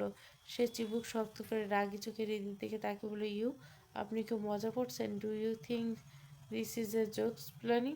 রিদি এবার আরও এক কাঠি বাড়িয়ে একদম কাঁদো কাঁদো চেহারা বলল, না শুভ্র ভাইয়া, ইয়ে মানে স্যার, সত্যি আমার নাম জয়িনী সুন্দরী। ছোটবেলায় আমার নানি এই নাম রেখেছিল, আপনি না জানলে আমি কি করব? শুভ্রর মেজাজ এবার সপ্তমে চলল। সে বুঝতে পারছে দিদি ইচ্ছে করে তাকে সবার সামনে অপদস্থ করার জন্য এই নাটক করছে। শুভ্র ফাইলটা ডেস্কে সজোরে আছাড় মেরে থমথমে বলে, shut up, just shut up. প্রথম দিনেই আপনি অনেক বেশি স্মার্টনেস দেখাচ্ছেন। I know how to handle student like you. Immediately কান ধরেন। রিধি এবার থতমত খেয়ে গেল। সে ভেবেছিল শুভ্র হয়তো দমে যাবে, কিন্তু সে তাকে সরাসরি পানিশমেন্ট দিল। রিধি আমতা আমতা করে বলে, স্যার মানে? শুভ্র এবার রিধির একদম সামনে এসে দাঁড়ালো। তার চোখের দৃষ্টি এতটাই তীক্ষ্ণ যে রিধির শিরদাঁড়া দিয়ে এক হিমশীত স্রোত বয়ে গেল। শুভ্র নিচু স্বরে কিন্তু প্রচণ্ড রেগে বলল, কান ধরুন বলছি, ডু রাইট নাও, নয়তো আই এই মুহূর্তে আপনাকে ক্লাস থেকে গেট আউট করে দেবো। রিধি তবুও কান ধরল না, উল্টে একগুঁয়ে ভঙ্গিতে সোজা হয়ে দাঁড়িল। শুভ্রের ধৈর্যের বাঁধ এবার পুরোপুরি ভেঙে গেল। সে ডেস্কে হাত দিয়ে জোরালো একটা শব্দ করে ধমক দিল, হোয়াটস ইজ রং উইথ ইউ? কানে শুনতে পাচ্ছে না? এখনই কান ধরবেন নাকি ক্লাস থেকে বের হবেন? শুভ্রের সেই বজ্রকণ্ঠে চিৎকারে রিধি এবার আসলে চমকে উঠল। সে বুঝতে পারল পরিস্থিতি হাতের বাইরে চলে যাচ্ছে। ক্লাসে সবার সামনে কান ধরাটা ভীষণ লজ্জার হলো শুভ্রের। রাগী চোখের সামনে আর তেজ দেখানোর সাহস পেল না সে। রিধি কাঁপা কাঁপা হাতে নিজের কান। শুভ্র পাথর গেল বলো, দ্যাটস বেটার। আমি যতক্ষণ না বলবো ঠিক এভাবে দাঁড়িয়ে থাকবে। Don't you dare to move. Ridhi বিড় করে শুভ্রকে গালি দিতে দিতে কান ধরে দাঁড়িয়ে রইল। শুভ্র এবার ক্লাসের সবার উদ্দেশ্যে বলল, ফার্স্ট দিনে আমি কোনো লেকচার দিব না। সো আই ওয়ান্ট টু, ভবিষ্যতে আপনার কি হতে চান? Tell me about your goals. Shubhro একে একে সবার থেকে তাদের ভবিষ্যতের স্বপ্নের কথা জানতে শুরু করলো। পুরো ক্লাস ঘুরে শুভ্র আবার হৃদের সামনে এলো। হৃদ এখন কান ধরে পুঁটি মাছের মতো মুখ করে আছে। শুভ্র ঠোঁটের কোণে তো একটা কুটিল হাসি ফুটে উঠল। তো মিস জরিনা সুন্দরী, আপনার শখ কি? What's is your ambition in life? Hridi এবার নিজেকে সামলাতে পারে, নয়তো এরামি করে সরাসরি শুভ্রের চোখের দিকে তাকিয়ে বলল, আপনাকে বিয়ে করবো স্যার। মুহূর্তে পুরো ক্লাস যেন বিস্ময়িত হয়ে উঠল। ছাত্রছাত্রীরা সবাই হো হো করে হেসে কুটিকুটি। শুভ্রের কপালে এবার রাগের রক দপদপ করে উঠল। সে দাঁতে দাঁত চেপে প্রচণ্ড ক্রোধে বলল, ফালতু কথা আমি একদম পছন্দ করি। You are crossing limit. এই মুহূর্তে ক্লাস থেকে বেরোন। I say get out.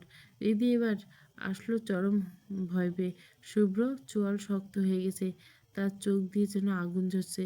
Riddhi কাঁপা কাঁপা গলায় আমতা আমতা করলো, স্যার ভুল হয়ে গেছে। আমি বাকিটুকু বলার সুযোগ পেল না। সে সিংহ গর্জনে চিৎকার করলো, আউট, গেট আউট। দিদি আর এক সেকেন্ডও সেখানে দাঁড়ানো না। সে কান ছেড়ে দিয়ে এক প্রকার দৌড়ে ক্লাসের দরজার কাছে চলে গেল। তবে যাওয়ার আগে দরজায় দাঁড়িয়ে শুভ্রর দিকে তাকিয়ে জোরে জোরে বলল, স্যার, যেটাকে আপনি মজা ভাবছেন সেটা ধ্রুব সত্যি। কথাটা আমি সত্যি বলছি। যেহেতু কেরিয়ারের শখ জানতে চেয়েছেন, তাহলে জেনে রাখুন আমি ডাক্তার হতে চাই। বলে রিদি শুভ্রর পরবর্তী ধমক খাওয়ার আগে ঝড়ের বেগে করিডোরে দিয়ে অদৃশ্য হয়ে গেল। ক্লাসে তখন কবরের নীরবতা। শুভ্র আগে কাঁপতে কাঁপতে নিজের হাতে মার্কার পেনটা টেবিলের উপর ছুঁড়ে মারল। ক্লাস শেষ করে শুভ্র সরাসরি তার অফিসের সামনে এসে থামল। ঈশান তখন শুভ্রের জন্য অপেক্ষা করছিল। শুভ্র দেখে ঈশান দ্রুত এগিয়ে এসে বলল, বস, মিজানুর রহমানের ছেলে মিরাজের তার টিম নিয়ে এসেছে। শুভ্র কিছু একটা ভেবে ঠোঁটের কোণে সেই বাঁকা হাসি ফুটল। ওকে ডান, আমি যাচ্ছি। আর হ্যাঁ, কিপ ইন মাইন্ড, খেলাটা আমার নিয়মে আছে তো? ঈশান মাথা ঝুঁকে সম্মতি জানাল, জি বস, খেলাটা আপনার নিয়মে আছে। ঈশান শুভ্র ঈশানের কাছ থেকে ঠিকানা পেয়ে বাইক নিয়ে সোজা সেই রিসোর্টে চলে গেল। পুরো রিসোর্ট তখন সশস্ত্র গার্ড দিয়ে ঘেরা, সবার হাতে অত্যাধুনিক রিভলভার। শুভ্র কাউকে বাধা দেওয়ার সাহস করলো না। সে সোজা রিসোর্টের ভেতর ঢুকলো। রিসোর্টের সামনে বিশাল লন, একটা বড় টেবিল, আর সেখানে বসে আছে দেশের নাম করা সব রাখওয়ালি ব্যবসায়ী।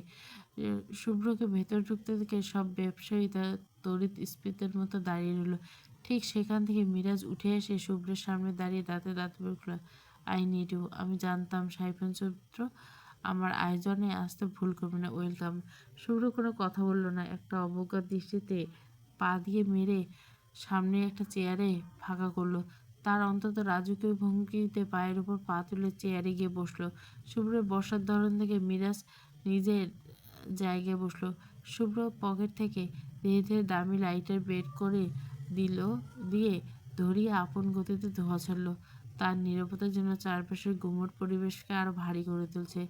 বেশ কিছুক্ষণ পর মিরাজ একটা বয়স্ক ব্যবসায়ীর দিকে চোখের ইশারা করলো। ওই ব্যবসায়ী ইশারায় বুঝে মাথা নাড়িয়ে শুভ্রের দিকে তাকালো। তারপর গলা খাঁকড়ে দিয়ে বিনীত শুভল, মিস্টার শুভ্র, আমরা আনন্দিত যে আপনি আমাদের সাথে দেখা করছেন। আসল কথা আসি, দেশের সব ব্যবসায়ীদের মধ্যে আপনি হলেন প্রধান এবং সবচেয়ে নামী।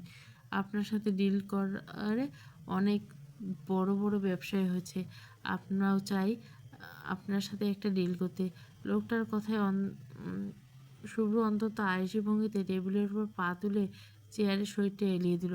ঠোঁটের কোণে ঝুলে থাকা সিগারেট থেকে ধোঁয়া ছাড়তে ছাড়তে লোকটার দিকে তাকিয়ে শীতল কণ্ঠে বলল, খুব ভালো কথা, কিন্তু প্রবলেম একটাই, আই ডোন্ট ডিল উইথ বিট্রেয়াস। আমি বেঈমানদের সাথে ডিল করি না। শুভ্র এই অদ্ভুত কথায় উপস্থিত সবাই কিছু বুঝতে পারল না। সবাই মুখ চাওয়াচাই করলো। মিরাজ ভুরু কুচকে বলল, হোয়াট ডু ইউ মিন? আপনি কি বলতে চান? শুভ্র সরাসরি মিরাজের দিকে তাকে পাথরি গলে বলল, আমি ডিল করব আপনার সাথে। It's this simple. মিরাজ এবার মেজাজ হারিয়ে ফেল। তার কারণ, রিজনটা তো বলবে। শুভ্র সিগারেট এই ঝেড়ে বলল, I don't give expression to everyone. সব কিছুর কৈফিয়ত আমি দেই না। সো সহজ কথা, আমি ডিল করব না। আসি, ডিল এখন ক্যান্সেল। বলে শুভ্র যখনই উঠে দাঁড়াতে নিল ঠিক তখনই পুরো রিসোর্টের পরিবেশ বদলে গেল। চারিদিক থেকে দশজনখানে গার্ড এসে শুভ্রের মাথার চারিদিকে রিভলভার তাক করলো। শুভ্র একটু না ঘাবড়ে আবার ধীরে সুস্থে চেয়ারে বসে পড়লো। মিরাজ এবার চেয়ার ছেড়ে উঠে দাঁড়ালো। তার শয়তানি হাসিতে ফেটে পড়লো। তার সাথে উপস্থিত অন্য ব্যবসায়ীরা হো হো করে হাসতে লাগলো। মিরাজ হাসতে হাসতে শুভ্রের কাছে এসে খুব নিচু হয়ে বসলো। মিস্টার সাইফন, আপনি মনে হয় আমার বিষয়ে খুব বেশি জানতেন না, তাই কার সাথে ডিল ক্যান্সেল করতে চাইছেন আপনার কোনো ধারণা নেই। ইউ আর মাই টেরিটরি নেও। এই রিসোর্টে ঢোকা সহজ, কিন্তু বের হওয়া পুরোপুরি আমার মর্জির উপর। শুভ্রের মুখে ভয়ের কোনো ছিটেফোঁটা নেই। সে অন্তত শান্ত ভঙ্গিতে হাতের সিগারেটের অ্যাশট্রেতে পিষে নিভিয়ে দিল। তারপর মিরাজের চোখের দিকে তাকিয়ে নিরুত্তাপ গলায় বলল, আপনারা কি চাইছেন? মিরাজ দাঁত বের করে হাসলো। সে টেবিলের উপর থেকে ডিলের সইয়ের ফাইলটা এগিয়ে দিয়ে শুভ্রের সামনে সজোরে এগিয়ে দিল। তারপর আদেশে বলল, জাস্ট সাইন ইট, এখানে সাইন করো। শুভ্র ফাইলটা একবারে ছুঁয়ে দেখল। সে হালকা হেসে বলল, কিন্তু এই ফাইলে যে বেইমানি লেখা আছে, এটা কি আপনি খেয়াল করছেন? মিরাজ এবার আরো জোরে শব্দ করে হাসলো। তার হাসিতে এক ধরনের নৃশংসতা মিশে আছে। সে বলল, হোয়াট? আমরা তো বেইমানি করে খাই। আপনার সাথে দেখা করার কত স্বপ্ন ছিল আমার, সেটা পূরণ হলো। আমি সব ব্যবসায়ীদের সাথে বেইমানি করি, আপনাকে কেন বাদ দেবো? আপনাকে ডুবাতে পারলে আমার মার্কেটে ভ্যালু আরও বেড়ে যাবে। শুভ্র শান্ত চোখে মিরাজের দিকে তাকিয়ে বলল, তার মানে আপনি আমাকে পিছন দিক থেকে ছুরি মারছেন? মিরাজ কুটিল হেসে উত্তর দিল, I love playing games for the back side. আমার পিছন দিক থেকে গেম খেলতে খুব পছন্দ লাগে। শুভ্র এবার নিজেকে সামলাতে পারল না। সে মাথা পেছনে এলিয়ে দিয়ে অট্টহাসিতে ফেটে পড়লো। পুরো রিসর্টে শুভ্রের সে হাসির শব্দ প্রতিধ্বনিত হলো। উপস্থিত ব্যবসায়ীরা একে অপরের দিকে অবাক হয়ে তাকালো। এই লোকটা কি পাগল? মৃত্যুর মুখে দাঁড়িয়ে কেউ এভাবে হাসে? শুভ্র ধীরে সুস্থে চেয়ার ছেড়ে উঠে দাঁড়ালো। তারপর ধীরে পায়ে মিরাজের একদম সামনে গিয়ে দাঁড়ালো। শুভ্রের লম্বা দেহের ছায় মিরাজে যেন কিছু ছোট হয়ে গেল। শুভ্র বাঁকা হাসলো। আর আমিও সামনে ছুরি মারতে খুব পছন্দ করি, দেখতে চাস? মিরাজ ভুরু কুঁচকালো। তার ভেতরে হঠাৎ করে অজানা আশঙ্কা সৃষ্টি হলো। শুভ্র এবার ধীর গলায় সংখ্যা গুনতে শুকলো। 1 2 3। 3 বলার সাথে সাথে ম্যাজিক ঘটে গেল। যে গার্ডরা এতক্ষণ শুভ্রের মাথার দিকে চারিদিকে রিভলভার তাক করেছিল, তারা 1 সেকেন্ডে ব্যবধানে পজিশন বদলে। সবার হাতে রিভলভার এখন সরাসরি বিলাজার বাগি ব্যবসায়ীদের মাথার খুলির উপর। মিরাজ পাগলের মতো গার্ডদের দিকে তাকলে, এই তোরা কি করছিস? তোদের এত বড় সাহস? তোরা তোদের নিজের বসের মাথায় বন্দুক তাক করছিস? নামা বলছি, নাহলে সব কটাকে জ্যান্ত কবর দিল। শুভ্র একগাল হেসে পকেট থেকে রুমাল বের করে আস্তে আস্তে মুছে বলে, আহ, এত চিল্লাচ্ছিস কেন? ওরা বাচ্চা মানুষ, তাই হয়তো ভুল বুঝে ফেলেছে। But I think they are who the real bosses. Miraj এবার আক্রোশে ফেটে পড়ে শুভ্রর দিকে তাকিয়ে, শুভ্র, তুই চিট করছিস, তুই জানিস না তুই কার সাথে পাঙ্গা নিচ্ছিস। আমার পাওয়ার সম্পর্কে তোর কোনো আইডিয়া নেই, এর ফল কিন্তু ভালো হবে না। শুভ্র ধৈর্য এবার শেষ পর্যায়ে পৌঁছে গেল। সে বিদ্যুৎ গতিতে পাশের এক গার্ডের থেকে হাত থেকে রিভলভারটা ছিনিয়ে নিল। তারপর মিরাজের শার্টের কলার খামচায় ধরে সজোরে তাকে টেবিলের উপর আছাড় মারল।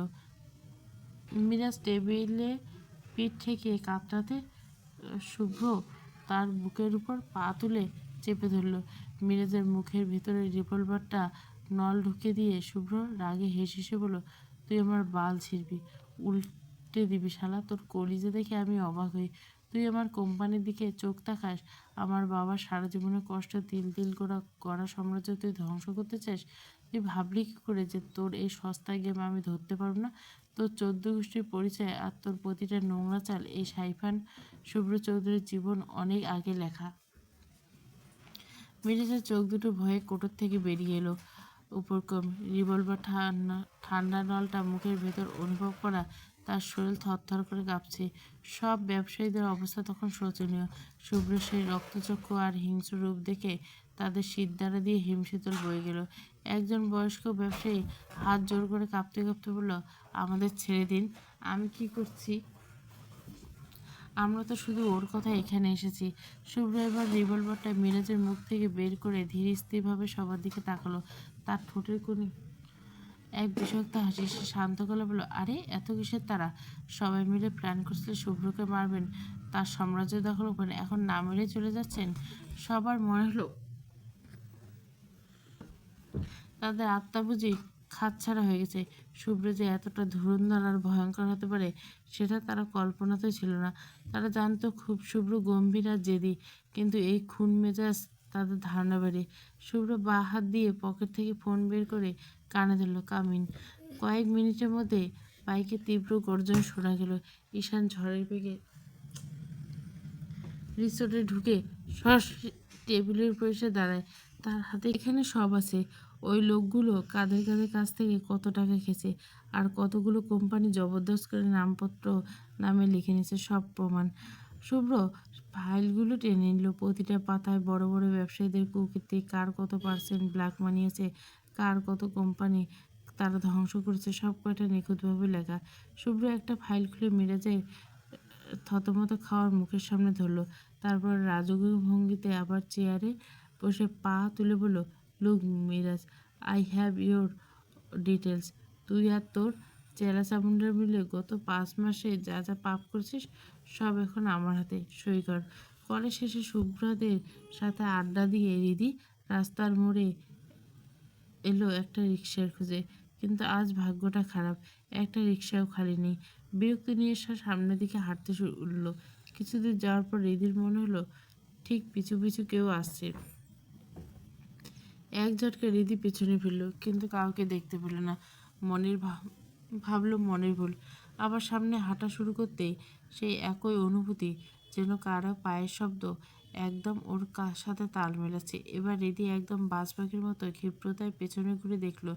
দেখে বললো 3-4টে ছেলে ওকে ফলো করছে। রিদি তাকাতে দেখে ছেলেগুলো এখন এমন ভাব করলো যেন তারা মহাকাশ গবেষণা নিয়ে ব্যস্ত। এদিক ওদিক তাকাতে লাগলো। রিদি এবার নিজেকে সামলাতে পারলো না।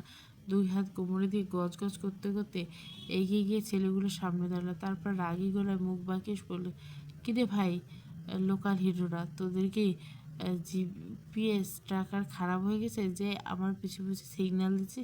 সেই থেকে দেখছি তোরা আমার ছায়ার মতো হওয়ার চেষ্টা করছে। তো ছায়া হতে চাইলে রোদে গিয়ে দাঁড়া, আমার পিছনে কেন? তোদের কি বাড়িতে মা বোন নাই? আর তোরা জানিস না যে মানুষের পিছনে গোয়েন্দাগিরি করতে গেলে অন্তত জেমস বন্ডের মতো স্মার্ট হতে হয়? তোদেরকে দেখে মনে হচ্ছে ডাস্টবিন থেকে সদ্য রিজেক্ট হওয়া পচা আলুর বস্তা। রিদির কথাগুলো শুনে ছেলেগুলোর চোখ চড়ক গাছ। একটা ছেলে হাতে থাকা ফোন ছিল, সে তার বসের সাথে লাইভ করেছিল। রিদি পচা আলু গালি শুনে সে এতটাই টাচকে গেছে যে বস ওপাশ থেকে আপডেট দিতে ভুলে গেছে। তাই ছেলেটা তেরামি করে গাল চুলকেছে, কি বললি আমরা পচা আলু? এই মেয়ে, তুই জানিস আমরা কারা? আমাদের পাওয়ার সম্পর্কে তোর কোনো আইডিয়া আছে?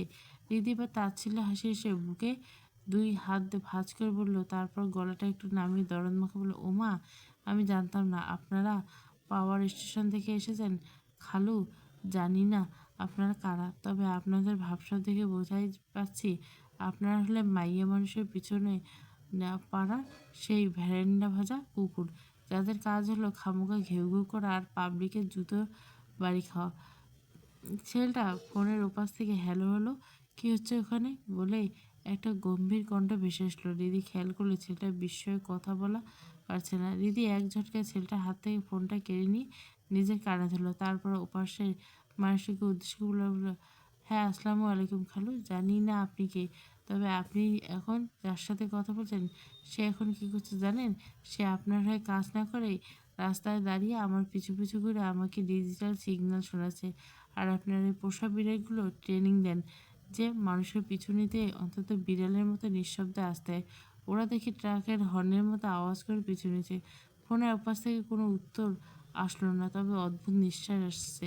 দিদি একবার আবার বলতে লাগলো, শুনুন খালু, আপনার এই চেলাগুলোকে একটু চবনপ্রাশ খাওয়ান। এদের দেখলে মনে হয় ঝিঝি পোকার কামড় খেয়ে প্যারালাইজ হয়ে গেছে। এরা আমাকে ফলো করবে কি? এদের তো নিজেদের ছায়া দেখলে মনে হয় হার্ট অ্যাটাক করবে। আর শোনেন, এদের দিয়ে যদি গোয়েন্দাগিরি করেন তবে আপনার ইজ্জত পাড়ার ড্রেনে গিয়ে সাঁতার কাটবে। আর যদি বাসায় গিয়ে ডেকে নিয়ে হরলিক্স খাইয়ে ঘুম পাড়িয়ে দেন তাহলে কিন্তু আমি কিন্তু এদের চড় মেরে গালের ম্যাপ চেঞ্জ করে দেবো। এদের এই ধামাকার কথা শুনে ফোনের ওপাশে নির্বাণ ঠোঁট কোণ থেকে জ্বলন্ত সিগারেট ফসকে পড়ে গেল। সে পাথরের মতো বসে রইল। এত কিছু বললেও তার সাহস হল না দাঁড়িয়ে থাকা। রিদি অচেনা ওই ছেলেটার সামনে দাপটে দেখালো ভেতরে ভেতরে সে কুঁকড়ে গেছে। ঝট করে ফোনটা ছেলেটার হাতে ধরিয়ে দিয়ে বড় বড় পা ফেলে সেখান থেকে হনহন করে চলে গেল। একটা রিকশায় উঠে নিজের বুকে হাত রেখে বড় বড় শ্বাস নিতে নিতে নিজেই নিজের উপর অবাক হলো। দিদি, তুই কবে থেকে এত কথা বলতে শিখলি? ব্যাপারটা কি বলতো? তুই দিনে দিনে বড্ড বেশি কথা বলতে শিখেছিস। বেয়াদব মেয়ে একটা, তোকে একদিন ঝাড়ু পিটা করা উচিত।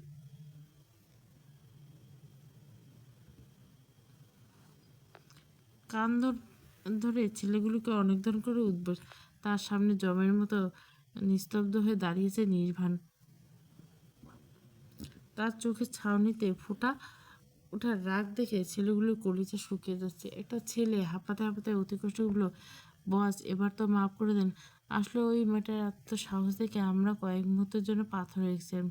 নির্বাণ দাঁতে দাঁত চেপে গম্ভীর গলা বলে, চুপ। আর একটা কথা বলে একটা দাঁত আমি পাটি থেকে খুলে ফেলবো। তোদের কি আমি কম টাকা কম দিই যে তোদের মতো কয়েকটা দামড়া একটা মেয়ের কাছ থেকে এসব কথা শুনতে হবে? বস, মেয়েটা মনে হয় অনেক চঞ্চল আর প্রচণ্ড রাগী। তো রাগী হলে ওখানে ধরে নিয়ে আসতি, সেখানে দাঁড়িয়ে থেকে কি ওই মেয়েটার লেকচার শুনছিলি আর বালের আঙ্গুল চুষছিলে? ছেলেগুলো আর কথা বাড়ানোর সাহস পেল না। তারা বুঝে নিল এই নির্বাণ চরম খ্যাপা। কিছুক্ষণ পর নির্বাণ নিজের পার্সোনাল রুমে এসে পড়ল। রুমে ঢুকে তার কানে বরাবরের মতো হৃদির সেই তীক্ষ্ণ কণ্ঠ আর অদ্ভুত ঝাড়িগুলো বাজছে। তার বুকের বাঁ পাশে কেন জানি এক অদ্ভুত ছন্দে ধকধক করেছে। নির্বাণ দেওয়াল টাঙানো ছবিটা যা ফ্রেমের দিকে তাকালো। ছবিতে একটা মেয়ে অমলিন হাসিমাখা, যে কিনা পাগলের মতো আইসক্রিম খাচ্ছে, আর সেই আইসক্রিম তার থুতনি আর গালে মুখেছে। ঠিক যেন অবশ কিছু। নির্বাণ ধীর পায়ে সেই ছবির উপর হাত বুলিয়ে মায়াবীগুলো, জানো প্রিয়দর্শিনী, আজ 3 বছর পর প্রথমবার তুমি ছাড়া অন্য কেউ আমার বুকের হার্টবিট কাঁপিয়ে দিল। ঠিক যেমনটা তুমি আমাকে 3 বছর আগে করেছিলে, আজ হুবহু সেরকম অনুভূতি হলো আমার। আর কেন এমন হলো? আমার জীবনে তো তুমি ছাড়া অন্য কোনো নারীর অস্তিত্ব ছিল না, তবু কেন এই একটা অপরিচিত মেয়ে আমার হৃদস্পন্দন উলটপালট করে দিল? নির্বাণ একটা দীর্ঘশ্বাস ছেড়ে জানলায় বাইরে তাকিয়ে দিল। তবে তুমি কোথায় প্রিয়দর্শিনী?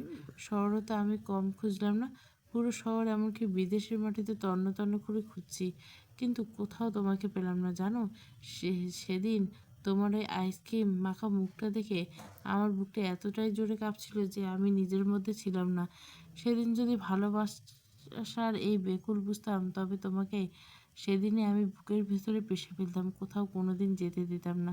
নির্বাণের কথাগুলো বলে চোখ বন্ধ করলো। অন্ধকারে চোখের পাতায় ভেসে উঠল সেই 3 বছর আগে আইসক্রিম মাখা মুখ, সেই নিষ্পাপ মুখটার মায়া। নির্বাণ আজও একা, আজও সিঙ্গেল। কোনো নারী পারেনি সেই মুখটার স্মৃতি মুছে দিয়ে তার মনে জায়গা করে দিতে। তাকে আজও খুঁজে পায়নি সে। তবুও নির্বাণ অপেক্ষায়। একবার যদি সেই নারীকে পায়, তবে 1 সেকেন্ডও দেরি না করে সোজা নিজের নামে দখল করে নেবে। শুভ্র সব ব্যবসায়ীদের কাছ থেকে সাইন নিয়ে রিসেপশন থেকে বেরিয়ে ঈশানের উদ্দেশ্যে বলল, শোনো ঈশান, এই সব ফাইলগুলো যাদের যাদের কোম্পানি তাদের দিয়ে আসবে, আর তুমি কাল আমাদের বাড়িতে আসবে। ঈশান মাথা নেড়ে সাই দিল, ওকে বস। শুভ্র আর দাঁড়ালো না, বাইক স্টার্ট দিয়ে তীব্র গতিতে বাতাসের সাথে মিশে গেল। রিদি বাড়িতে এসে লম্বা একটা শাওয়ার নিয়ে ফ্রেশ হলো। ড্রয়িং রুমে ইমনকে বসে টিভি দেখতে দেখে সেও পাশে গিয়ে বসলো। তারপর আয়েশ করে ইমনের চিপসের প্যাকেট থেকে চিপস বের করে খেতে লাগলো। হঠাৎ ইমন প্রশ্ন করলো, আপু, তুমি কি শুভ্র ব্রোকে ভালোবাসো? রিদি মাত্র একটা চিপস মুখে নিয়ে গিলতে যাচ্ছিল, ইমনের কথায় চিপসটা গলায় আটকে গেল। রিদি ইমনের দিকে তাকিয়ে রাগি গলায় কাশতে কাশতে বলে, কে বলেছে তোকে আমি শুভ্র ভাইয়াকে ভালোবাসি? ইমন বাঁকা হেসে বলল, তোমার গড। মানে মানে আমি তোমাদের রুমে গিয়েছিলাম, সেখানে তোমার কিছু গাইড দেখছিলাম, সেখানে একটাতে স্পষ্ট লেখা আই লাভ ইউ শুভ্র ভাই। কথাটা শুনে হৃদির কলিজা শুকিয়ে গেল। সাথে সাথে শুরু হলো জোর ধাক্কা। রুম থেকে বেরিয়ে রাবিয়া হাসান বেরিয়ে দিদিকে ভিক্ষা তুলতে দেখে তাড়াতাড়ি ডাইনিং টেবিল থেকে পানি নিয়ে এলো। রিদি এক নিঃশ্বাসে গল গল করে পানি খেয়ে হাঁপাতে হাঁপাতে বলল, রাবিয়া হাসান চিন্তিত, কী হয়েছে? হঠাৎ এমন হিচকা উঠলো কীভাবে? ঈশান মস্করা থেকে পাশ থেকে ফোন করলো, গাইডের কথা মনে পড়ছে। রাবেয়া বেগম অবাক চোখে তাকালেন, গাইড মানে? রিদি এবার চোখ পাকিয়ে ইমনের দিকে তাকালো। ইমন মুখ টিপে হাসে। সে রাবেয়ার দিকে তাকে সত্যটা ফাঁস করতে যাবে, তার আগে রিদি পরিস্থিতি সামলাতে চিৎকার বলে, আম্মু, আমার না নুডলস খেতে ইচ্ছে করে, প্লিজ একটু বানিয়ে দে না। রাবেয়া আসার আর কিছু জিজ্ঞাসা না করে রান্নাঘরের দিকে চলে গেল। মা আড়ালে যেতে ইমন রিদির কানের কাছে ফিসফিস করে বলল, আপু, গাইডটা কিন্তু এখন আমার কাছে। রিদির চোখ নামিয়ে বাঘিনীর মতো গর্জে বলল, তুই আমার গাইড নিচ্ছিস কোন সাহসে? এক্ষুনি দে। ইমন দমল না, বরং দাঁত বের করে হেসে বলল, ওহ, অত সোজা না। তোমার কাছে অতগুলো গাইড মনে হতে পারে, কিন্তু আমার কাছে এই গাইডটার দাম 1000 টাকা। রিদি ভুরু কুচকে বিস্ময় করে, টাকা মানে কি বলতে চাচ্ছিস? ইমন সবাই হেলান দিয়ে আয়েশ করে বলল, মানে সোজা, কচকচে 1000 টাকা না দিলে গাইড সোজা আব্বুর হাতে চলে যাবে। এবার বোঝো ঠেলা। রিদি ভয়ে সজোরে একটা ঢোক গেল। নিজের বাবার হাতে ওই লেখাটা পড়া মানে আত্মহত্যা দেওয়া। সে আমতা আমতা করে কাঁদে কাঁদে বলল, ভাই, এগুলো টাকা আমি কই পাবো? এবার নাচতে বলছে, সেটা আমি কেউ জানি। টাকা দাও, গাইড নাও। টাকা দিবা না তো অনলি বাস খাবা, ঝাঁকানাকা। রিদি এবার আগে ফুসতে ফুসতে, উমন, তুই কিন্তু বড্ড বেশি করছিস। আমি এবার কম কবে? এখন বলো, টাকা কি পাবো নাকি আব্বুর হাতে গাইডটা দেবো? দিদি বুঝলো তার এই ঘাটতারা ভাই সুযোগ পেলে সত্যি সত্যি বাপের কাছে সব ফাঁস করে দেবে। সে শেষমেশ বিরক্ত হয়ে নিজের জমানো 2000 টাকা থেকে 1000 টাকা এনে ইমনের হাতে ধরিয়ে দিল। ইমন টাকাটা তাতে একটা শব্দ করে চুমু খেলো, তারপর হাসতে হাসতে নিজের রুমের দিকে যেতে দিল। বোনরা ফাঁসাও টাকা কামাও, বড়লোক হইবা, সিলুট পাইবা। ইমন গাইড এনে রিদির হাতে দিতেই রিদি ওটাকে একরকম ছিনিয়ে এলো। রাগে গজগজ করতে করতে নিজের রুমে এসে গেল। গাইডটা খুলে সে নাম করার দিকে অপরাগ তাকিয়ে রইল, যেখানে দুবছরকে নিজের সবটুকু আবেগ দিয়ে লিখেছিল, আই লাভ ইউ শুভ্র ভাই। এই নামটা দেখলে তার ভেতরে কেমন জানি এক অদ্ভুত শিষ্যানি অনুভব হয়। কেবল মন বলে মানুষটা কবে নিজের করে পাবে। এসব আকাশ কুসুম ভাবতে ভাবতে সিঁড়ি দিয়ে আনমনে নিচে নামছিল। মনের অজান্তে সুর তুলে তুলে সে গেয়ে উঠল, মিলন হবে কত দিনে। ঠিক তখনই ইমনের কর্কশ গান, মিলন হবে না কোনো দিন। রিদি চমকে উঠে মাথা তুলে ড্রয়িং রুমের দিকে তাকালো। আর তাকাতে তার চোখ ছানা ভরা। সে কি সত্যি দেখছে নাকি মনের ভুল? বারবার চোখের পলক ফেলছে, কিন্তু দৃশ্যটা বদলালো। সোফায় বসে থাকা মানুষটা রক্তে মাংসের। অসম্ভব রকমের ভালোবাসি তোমাকে, 2য় পর্ব। পুরো গল্পটা প্লেলিস্টে। নির্লজ্জ ভালোবাসা গল্পটা দিব, না দেওয়ানা আমার ভালোবাসা গল্পটা দিব? একটু কমেন্ট করবেন।